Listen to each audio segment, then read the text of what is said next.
Morning and welcome to the Really Helpful Club. I'm Sarah Austin. This is our In Conversation With series where we shine the spotlight on different entrepreneurs, business owners, and leading experts in their respective fields. And today I'm really excited to be joined by Luke. Luke is the founder and runs Curve Property Services, and going to hear from Luke all about the inspiration behind the business. Luke, good morning, welcome. Morning. I think you are the winner of the prize of the quickest person to join me on IG Live, which is always a huge relief to know that my guest is here. So look, we've got a lot of people joining us already, which is fantastic. Luke, you'll know from the other interviews that we've done, this is all about shining the spotlight on you, the business owner, the inspiration behind the business, learning about some of the projects you're involved in, and some of the stuff you've learned along the way in your sector, but also as a business owner. So really looking forward to hearing you talk this morning. We're joined by quite a lot of people already. And what I always say is, look, this is a chance for you to pop questions and comments into the chat box. So if there's something you want to hear Luke talk about, please pop it in.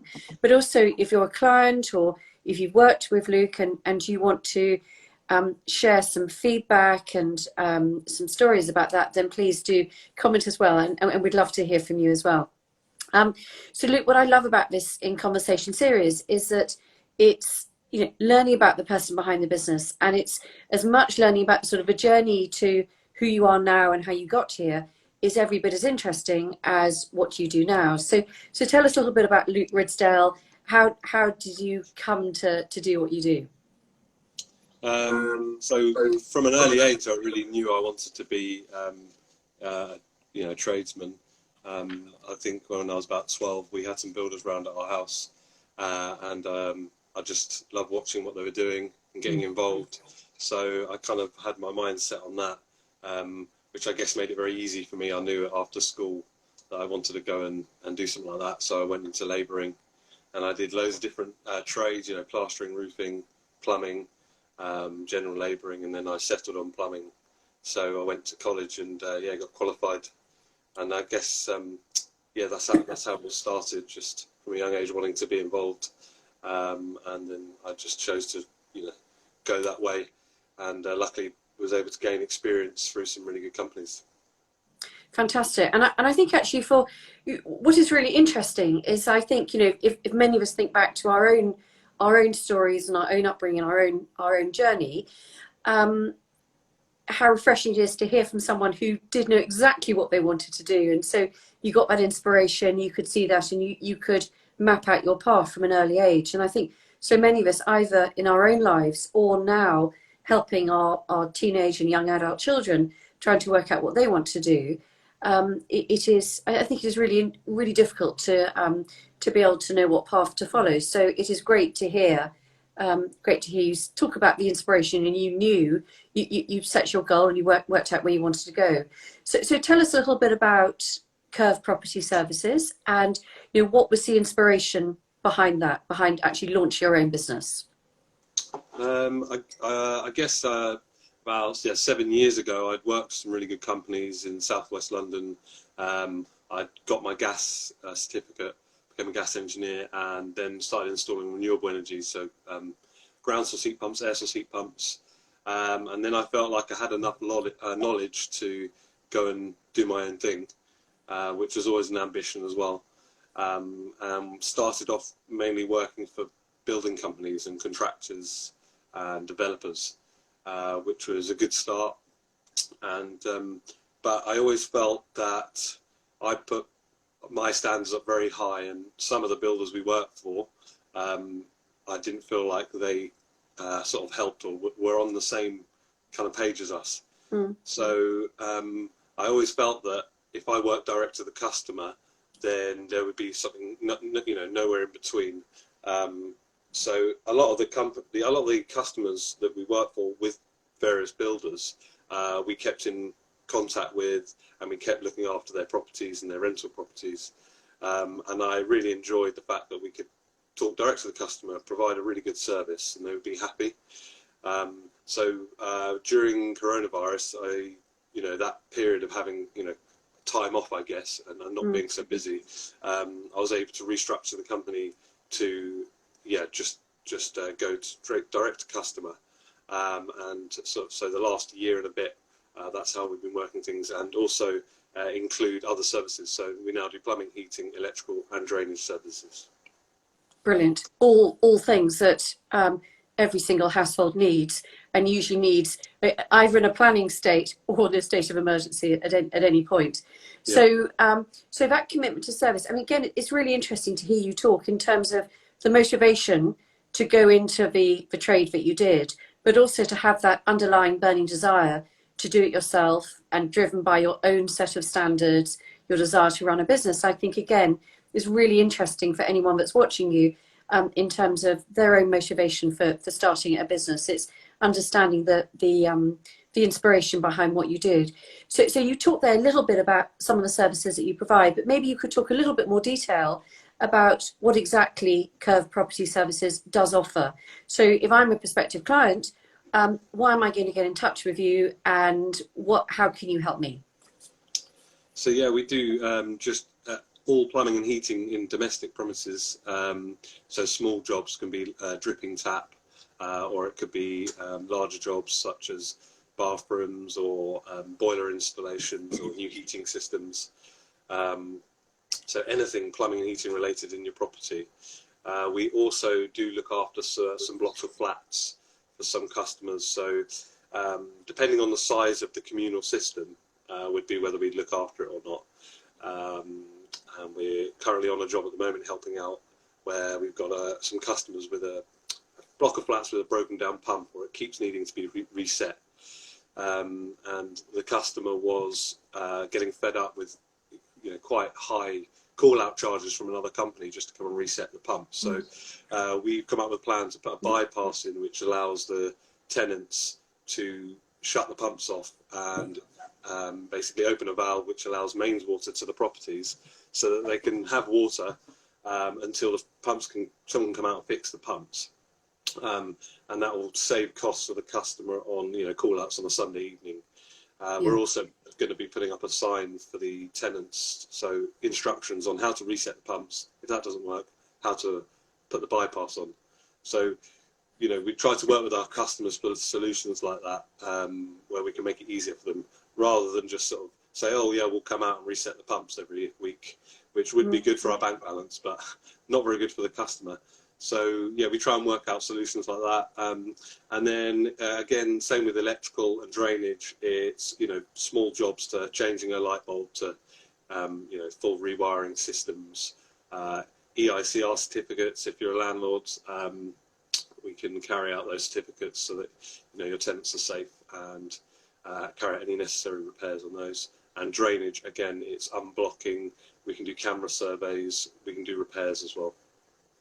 Excellent. So really full range. But I think, again, going back to what you were saying earlier on about the importance of service, the importance of relationships and long-term relationships with your clients, you really do think in terms of creating value for your clients, so that you are, again, if I'm thinking sort of from the other end, from the consumer end, the last thing you want is to have to keep paying call-out charges just because something keeps tripping or keeps going wrong. So to know that the company that you're working with is thinking creatively about how to help out their client from that perspective, I think is a huge positive. So thank you very much for that. And I guess that it sounds like you got a customer calling you now. So hopefully we won't take up too much more of your time. But just lost you there. But yeah, Can't hear you now, unfortunately. Frustrating. Somebody needs you. So I was about to ask you. So what makes you different? And I think you probably just answered that. Your commitment to service. Clients need to get hold of you all the time. But perhaps you can share. Why do you think clients? You have a very high retention rate. Clients do keep coming back to you over and over again. What do you think it is that makes you different? I think we're not. I guess we're not too big. You'll always be talking to in the office myself or Josie, and we obviously work from the same, same instructions, the way we do things and how we book things in. So it'll always be the same, whoever you talk to. And we'll always try and keep the same engineer to your property if they've worked on the job. So you get to know them. And we work heavily with trying to always improve the back end. So how we communicate to you, the emails you get to confirm an engineer, what time they'll be there. If there are any delays, letting you know very quickly. So yeah, that's kind of our main focus. We have really good engineers that work with us. I think sometimes with the business, the hardest bit is really the organisation and the back end of the office to make sure all the right materials are going to be there. The customer's got, correct estimates, and it's easy basically for them to accept the estimate and then get the job done. So I guess rather than having issues with, sometimes I know customers have issues with someone not turning up on time or not turning up at all or just not responding to their messages. We're very good at that. We aim to, if we can't pick up the phone to you straight away or email you back straight away, we aim to do that within the hour. So yeah, I guess that's why, or that's what we focus on, customer service. Absolutely. And I think it is, what you're alluding to there is a sort of a cumulative effect of lots of small differences which make a very big difference. They add up to something really important. And I think the other thing that I would add to that is that sense of security, that all these things are generally taking place in someone's home. And we all know that letting someone into your home is, by definition, a sort of form of, intrusion of privacy and one's security. So it's incredibly important to know and to trust the person that you're letting into your home. And I think when you talk about the same engineer coming in, it does several things. It means that, again, for the client, they trust the person that's coming in, and also the engineer starts to become familiar with, with the different services that that they're having to sort out. So I think all those things cumulatively add up to something that's really, really important. And with the passage of time, clients realise are really important. So here we go. Here's a great comment that's coming in. I love this. Curve have always been seamless working with them, extremely pleased with their service, and they have my trust. And I think that's the point that I was trying to get to just now, is trust in everything that every business is incredibly important. But I think particularly services which involve coming into someone's home, so it's so that absolutely sort of reinforces that. So Luke, thank you very much for that.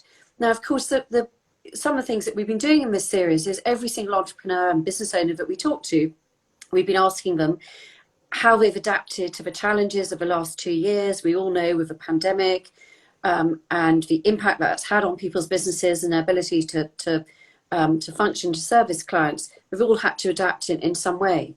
So can you tell us what you've done to both adapt the business and also how you've been able to help and service your clients during this time? Obviously we made a lot of changes during that period of, who we do business with and how we operate. And one of the things we did is we brought in software that the engineer we use in the office and the engineers use. And basically it allows us to time how long an engineer's at a property. So if it's a call out, an emergency call out, it's work we haven't given a fixed cost price for, an estimate. It actually times when the engineer arrives and leaves, and then the engineer is also prompted to answer a few questions on what they did on the job, any materials they used. And this allows us to be really open with the client, so we can then send the client the full report of what the engineer's done, the time in and time out, so that they know they're being invoiced correctly. So it's all very clear for both us in the office and the customer. So that's one of the big changes we made. Obviously, it was difficult during that time. I basically had one guy working during lockdown, the first lockdown, attending emergency call-outs, because that's what the only thing we were allowed to do, and obviously just to keep our customers going with hot water and heating if they needed it. Obviously, anything else that wasn't necessary, we didn't do. But So we went down to just one guy who would go out and help people who had basically normally no hot water, just to get their hot water back up and running, because obviously you can't go without that. So yeah, we made those changes, and that's how we adapted. Oh, brilliant, thank you. And again, I think it's coming back to, you know, that your focus on service, the emphasis on, you know, customer relationship, and all of that, despite being a small family-run business. Again, you can see the drivers behind, you know, what motivates you and what's so important to you as a business owner, and servicing your clients. And I think, you know, just sort of continuing on that point about how our homes have changed. You know, our homes have turned into offices, and even now, as we, you know, there's still a huge amount of people working from home. There's hybrid working going on, both in offices and in homes and things. And so it's as if our homes have taken on, you know, a different focus, so that they, we are using them in a different way. So I guess what's interesting from a sort of a more longer term perspective is perhaps you can share with us some of the projects you're involved in, some of the trends you're seeing, and how you're helping your clients with that. Yeah, so I mean, we don't do sort of long-winded and large projects anymore. Most of the projects we're on are sort of, if it's a bathroom, it might be 4 weeks long. But yeah, we just finished a bathroom in Worcester Park, and we are ongoing talking to a few customers that look after blocks of flats at the moment. And at the moment, we're trying to improve their water pressure. So there's lots of testing going on with that. You know, relaying the information back to the customer, and then really giving them options of which way they want to go, so they can make an educated decision on, you know, what needs it fits best for them. So that's one of the other things we're happy to do is provide different options. So and obviously different cost points with those options. For example, if you have an old boiler and it's broken down, we will provide, if requested, 2 quotes, one to repair the boiler and one to replace it, and then give our honest opinion on which is probably the best one to go with. But at least then the customer has both options, and they can choose. So rather than just going in and say, you need a new boiler, that's kind of like how we work that. And anything else I can just think of at the moment. Yeah, we've got in Clapham, a nice project at the moment. We're working with some interior designers, and basically redoing the lighting system in the property. So we're fitting some nice new pendants, fitting some nice LEDs around the new kitchen, which is quite a nice project because it's kind of like the end part of the project where it looks so nice. So we should get some good pictures from that. So yeah. Great. Well, we look forward to seeing those pictures, and I think it's interesting that point you made about, you know, offering the client the sort of the 2 options, the, you know, the longer term option of replacing something, or the shorter term fix. But it's that sense of trust that comes back, and if, you know, going back to that comment that was put in the chat earlier on about you have their trust, and I think that's incredibly important, because we all know as a customer, when you get presented with choices like that, you're not quite sure which way to go. And so to know that you can trust the engineer, the service provider, your business in helping to make that decision, I think is incredibly important. So you're obviously offering real sort of, you know, value added in that point. So just sort of rewinding back to you as a business owner, you know, you've shared with us the journey of Curve and motivation behind it, and some of the services and how you've adapted. But one of the things we do in this series is understand some of the challenges and some of the sort of rewarding aspects of running our own business. So, you know, in that journey, perhaps you could share with us some of the things you find most rewarding about running your own business. I guess one of the most rewarding things is, you know, getting good reviews. You know, we love getting good reviews, and we've just started a new scheme to, we're going to donate to Rethink Mental Illness, who I've donated to before. So every review we get, we donate £5 to Rethink Mental Illness. And that is to encourage our customers to, you know, leave us a review, because sometimes that can be difficult. With, you know, people are very busy. And also, yeah, just to raise a little bit of money for charity. So, sorry, what was the rest of that question? So the rewarding aspect, which I think you've shared, which is, you know, people appreciating what you do, and also how you can do good with that as well. So and I'm sure that that resonates really nicely with, you know, with many of your clients. And if someone said to you, okay, Luke, I'm thinking about starting my own business, whether that's in your, you know, in your sector or just starting their own business, full stop, what advice would you give them? First of all, I'd say, you know, I guess do your time in your trade or whatever it is that you do, so you kind of, you know, as much as you can, and you have that experience. And then when you think it's, you know, time for you to jump to that and start your own company, I would always recommend getting some sort of business coaching. I think one of the things I've found hard is obviously going from, you know, plumber, gas engineer, to then running a business. Obviously, you don't get taught anything about financials or, you know, really how a business runs. And I did last year. I did some business coaching, but I really wish I'd done that, you know, 8 years ago. So I guess that would be my advice. Yeah, you know, gain the knowledge you need in your industry first, and then also trying to get some advice, a mentor, or some coaching. To help you with the business side of it.